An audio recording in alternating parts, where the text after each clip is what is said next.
We're going to move on straight with the second part, which is second talk by Victoria, who's going to talk to us about pedagogy as a kindness. No, I'm saying that wrong. Sorry, it's the kindness as a pedagogical superpower. Sorry, Victoria, I can't see right now.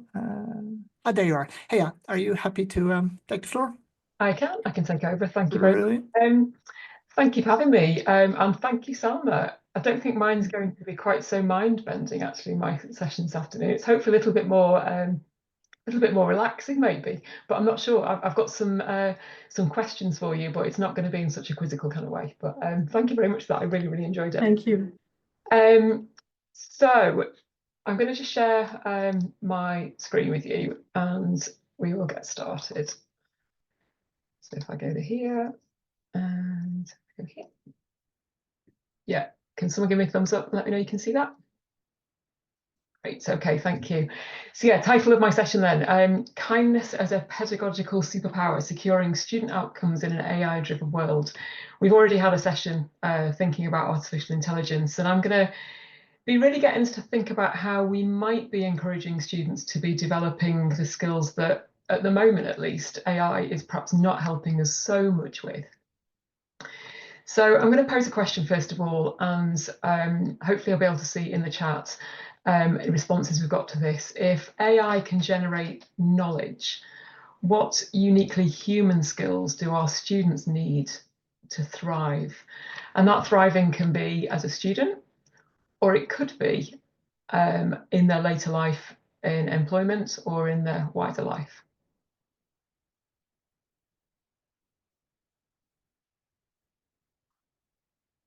So I've got here up here, I've got empathy, imagination, compassion, creativity. Yeah, absolutely. Thinking on the right lines.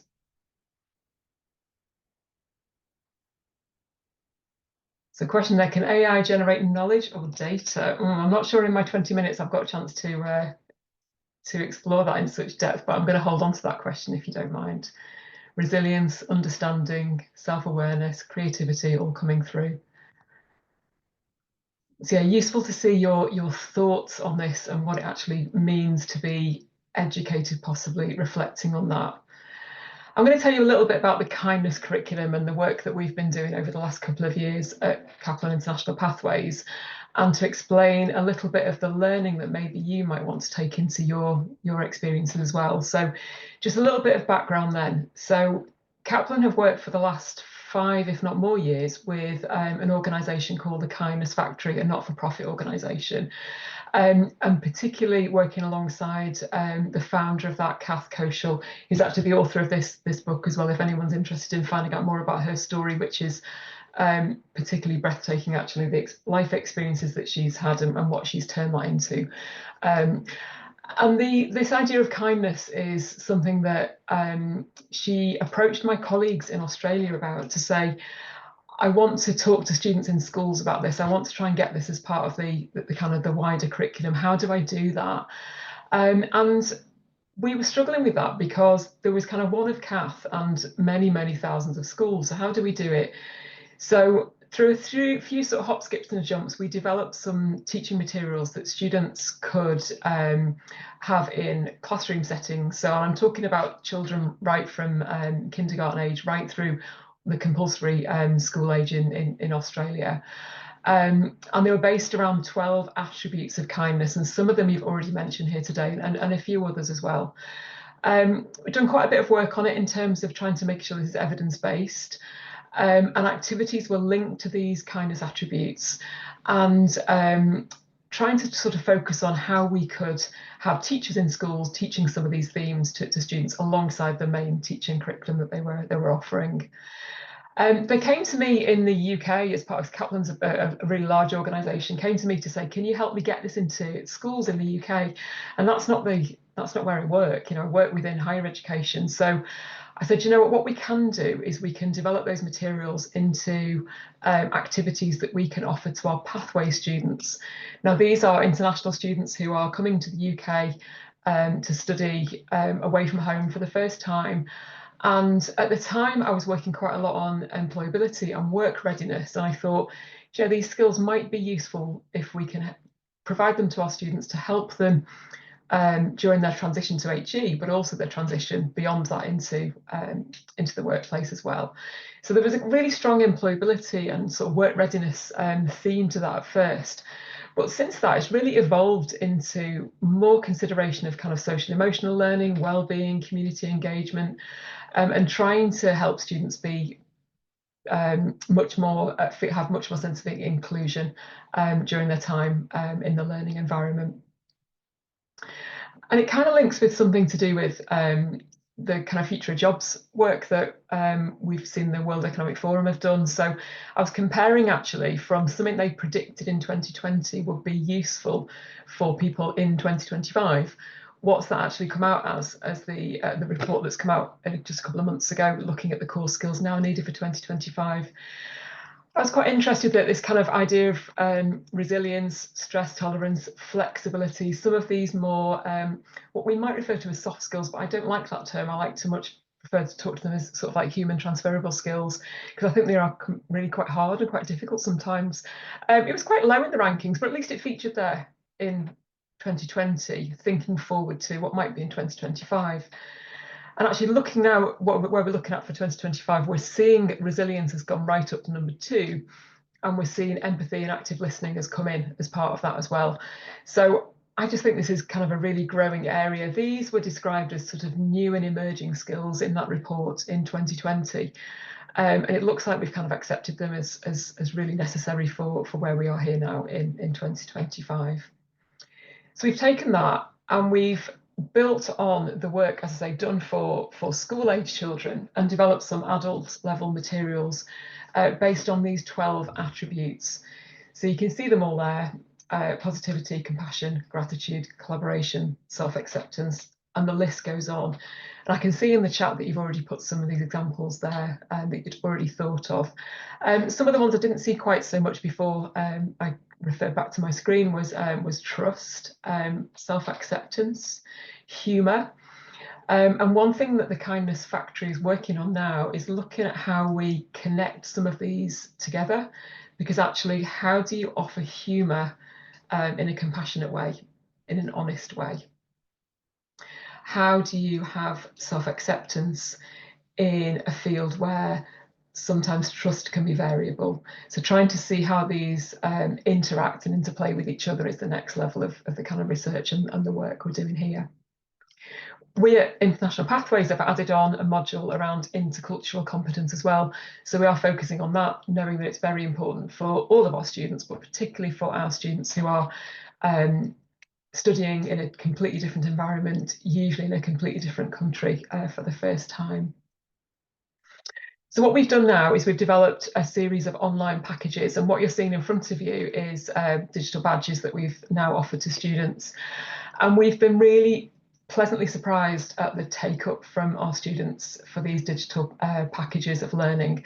None of this is compulsory, none of this is required, and in many cases it's not only it's not actually championed by people in the colleges. It's sometimes we might have a one or two members of staff who are really behind it and really heavily support students and really heavily recommend it, but it's not always the case that we've got that. We just offer this to students by the virtual learning environment, and they've found their way to it. Over the last couple of years, we've looked to embed more deeply particular elements of it within the curriculum.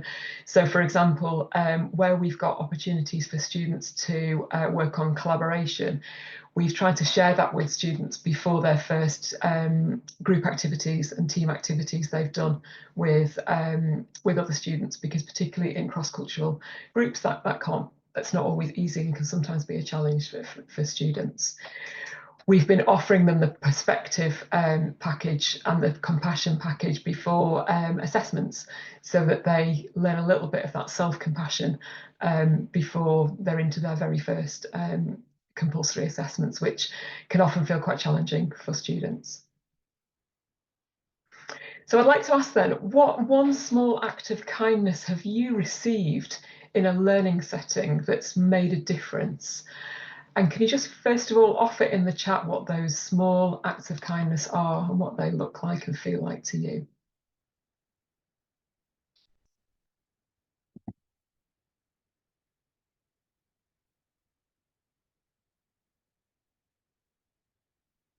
Think back to a moment when someone showed you kindness in a learning space. What did they do? That could be someone offering you kindness because you are the instructor. You could be being offered kindness by somebody who's a peer. That peer could be somebody within your environment or somebody who's beyond your institution, maybe within a network that you work in or in an asynchronous group that you participate in. Maybe you've observed kindness being offered to you as a student. Some nice feedback about teaching being offered there, or people taking interest in projects, warm, active listening, eye contact and smiling. Any more people would like to offer? I can see some thumbs up going on as well, which is great to see. Someone going beyond their job remit to help me with an assignment for study that they're doing as well. That's great. Thanking me for teaching a session. There's a little bit of gratitude there. Helping someone reorganize a learning space. Student giving me chocolate. Love it. Thank you. People taking interest in us. People asking about life outside of work then and telling them they're missed. Having a supportive mentor. Having someone help out with the AV. Yeah, absolutely. Christmas cards. And perhaps not offering judgment. Okay. You will know what that has meant to you. And you may see with the comments that people have written as well, things that if that had happened to you, what that might have meant to you as well. You may have also observed some of these. You may have had students where you've observed some of that kindness taking place, students helping each other in particular active learning spaces, for example, where we've had students supporting one another and taking that learning to another level. So you can see so many of these activities are really not grand gestures, and they're probably not that difficult, but they do take a little bit of thought. Can you have a think about now? And if you want to add it in the chat, you can do, but I won't necessarily require you to do this. But how did it affect your learning? Is there any reflection you have on how any of that affected your learning? Or maybe, if you've witnessed this, how it's affected the learning of other people. So yeah, some motivation there, encouragement, enthusiasm. I think when we talked about some of those sort of facial expressions or the warmth, that can definitely be something that can be encouraging if someone's finding something hard. Makes you feel smarter and more able. I don't know if that was in response to the AV support. Feeling enthused and going the extra mile, so maybe putting in a bit more effort, trying a bit harder. Inclusion, recognizing that you've experienced the same problem and can give you some insight into how you might deal with those. Help with boosting confidence. Loads of really, really good responses. Thank you so much for those. So if we recognize what the act of kindness that you received, or even you've observed being received, might have had, how can we think of ways that we can do that a bit more? Because our students might not know these things. They might not have as much experience in this. They may not have seen this as much as we have. They may have not experienced it in their previous learning environments. And certainly when we're teaching students that have come from particularly didactic learning environments, we've got students who are not expecting their tutors to be on the same sort of level as them, or not expecting to engage with tutors. They will expect tutors to know everything, and the student doesn't know anything, and they're empty vessels, for example. So how can we make sure our students pick up on this a bit more? How can we do that? How can we support them with that? I'm wondering if we can be modelling that a bit more, and we can be demonstrating that through what we're doing and what we're expecting of students. I wonder if we can be showing that kindness and we see that reciprocated. We've certainly seen that with our students when we focus particularly on some of the kindness attributes. We've seen students certainly modelling and expecting that to happen elsewhere. So we've had a conversation about an element of kindness, and then a student has gone and taken a query to somebody in our college services, and they've possibly done that in a more respectful way than maybe they'd done previously. I was reading something the other day about how we interact with chat environments, and we should always be mindful that there's usually a human on the other end of that, and therefore we should approach that chat with the same sort of level of kindness as we would expect an in-person interaction. I don't know how many of you with your AI use the please and the thank you and those sorts of expressions. I know I do, and then sometimes giggle at myself, but I sometimes get something better back from my LLM when I'm being a bit more polite to them. So I'm going to think about a bit more of a tougher question now. So, can kindness be taught? And I'd like you to limit yourself to just one answer to this. Can you say yes or no or maybe?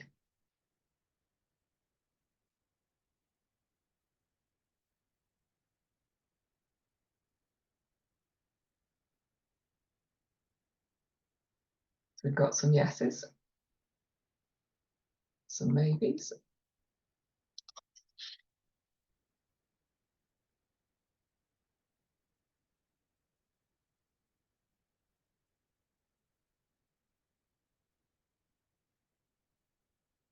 Don't have any no's.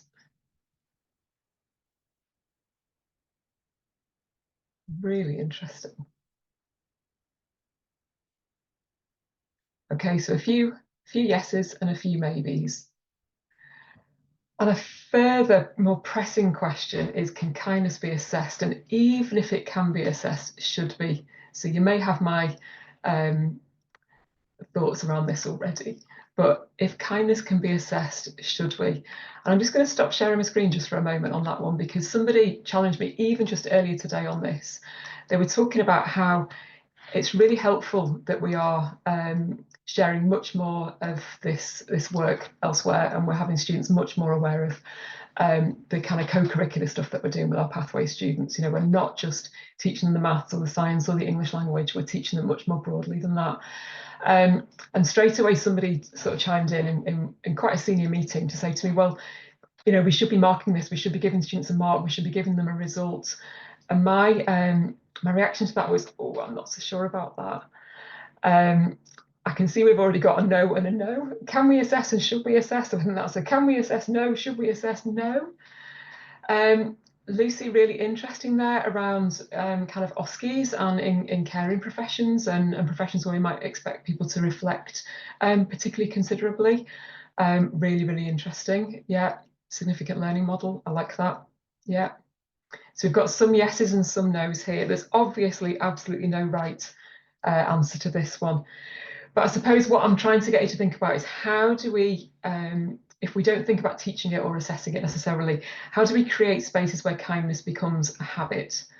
Now, I'm not at all suggesting that you don't do this already, but these are the sorts of things that when we get busy, when we're overloaded, when we have too much on, that these are things that can get forgotten both by instructors and by students. We get stressed, we get anxious about what we're trying to do, and some of this perhaps goes out of the window a little bit.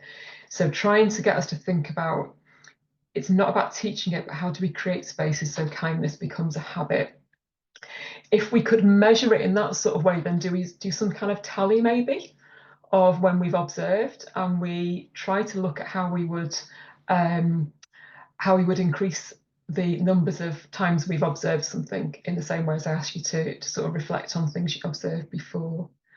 I think I agree. We've got an observation there from Beth about a grade. I definitely wouldn't want to do a sort of magnitude, a grade based on magnitude, but I might be interested in doing that. Am I seeing it or am I not?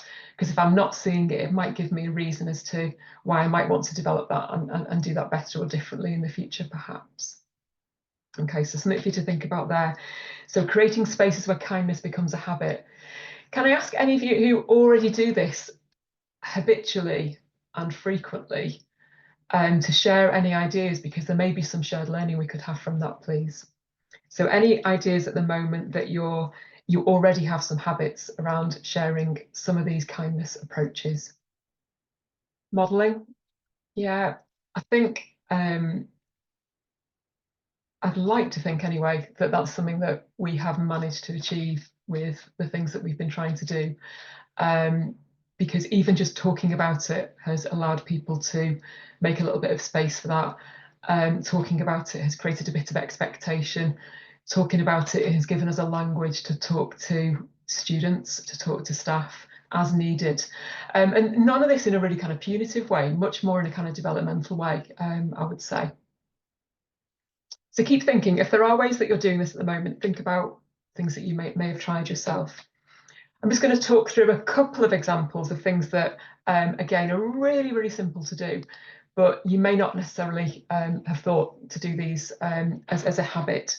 So things that we might do around a kindness chain, so passing on a compliment, whether that's at the end of a session or at the end of a longer standing teaching experience that you might have with a group, to try and help people think about what have you learned, one thing have you learned, what do you want to be grateful for, or what do you want to compliment that group for, what's that group given you. And I quite like this one as an idea because many of our students still struggle, and I think will continue to always struggle with group work. We know how challenging that is. So if we try and focus on the positive experiences of group work, rather than only thinking about how do we support students that are finding that challenging, or to use it to identify when things have been challenging, what have you done to overcome that? What's been good? The second one around a story swap, share a time when you failed and how that helped. I think to help students recognise humility. I think I shared one of those with you right at the start when I talked about how I failed at my first task of trying to get this kindness curriculum in the schools in the UK. It wasn't for me, it wasn't what I was going to be able to do. But modelling some of that humility can be really, really helpful. And I think also with our students who are so, they're in such a high stakes learning experience and are so worried about failing, having students share those failures can be really, really powerful and help them understand that failure is a really, really strong part of learning. Appreciation pauses, thinking about how you can talk about one good thing from your week. And these can be things that you can do, not only in class, these can be as part of team meetings or as discussions as well. What are you grateful for? What are you appreciative of? That could be something that somebody else has done or something that you've done, or just naming a good thing from your week that gives us a chance to step back and appreciate in a world that's really, really busy and often really, really challenging. So last thing I'd like you to do then is to think about how you might want to put some of these things into practice. What uniquely human skills will help your students to thrive? So what are the types of things that your students, particularly in your context, need either for now, for the here and now, for their time at university, or for their time in the future? What are those particular skills of all the ones we've mentioned in our short session today? What will they help your students to do to thrive? Which ones will you tune into?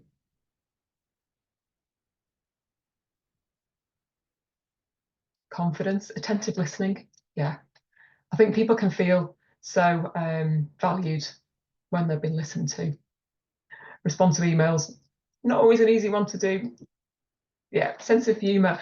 I think that's one that I think I use personally a fair bit, and I blame my my Northwestern, my kind of Scouse upbringing for that I do tend to tune into the humour. But you have to be really sensitive around that, I know, around different cultures, and also increasingly I'm finding around different age gaps as well. I've got to be really careful with some of that. Having a bit of empathy, understanding where your students are, and that ability to reflect, I think, yeah, really, really useful. So I hope that's been helpful in terms of what you might learn to put into practice in the future. And I just want to leave you with one last thought. What would it look like if every learning moment was also a kindness in practice? Am I asking too much? I'm not going to answer that question. I'm going to let you think about that one. I'm going to stop sharing now, and I'll put on the Padlet a few resources that may be useful for you. The kindness curriculum is available for you to look through. It's as part of Kath's ideal, really. We want to share this far and wide. It's not behind a paywall. So I'm more than happy to share some of these ideas with you if it helps you think about how you might engage students in learning about some of the very important social emotional skills that go alongside their academic learning. Thank you for your time. Fantastic. Thank you so much, Victoria. Before going, is there anybody who has any questions at this point? We have a few minutes left for either of the presenters, really.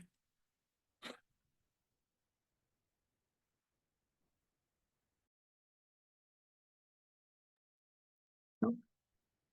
Thank you very much. Those were both very lovely presentations. Just before I let everybody go, I've got two announcements to make. The first one is there is a feedback form. You don't have to fill it in right now, but it's nice to get some feedback on all the presentations. I'll put that in the chat right now. It's also on the festival Padlet. And I'd like to remind everyone about the mosh pit activities. So from the festival program, the last few slides are mosh pit activities. We have a food tent. We have a pet tent where you can picture of your pet, and a walking tent. You can do this at any time, and it does encourage interaction, and it's very lovely to do. So please have a look at those if you have time. And the next talk will be 9 a.m. tomorrow. Thank you all very much.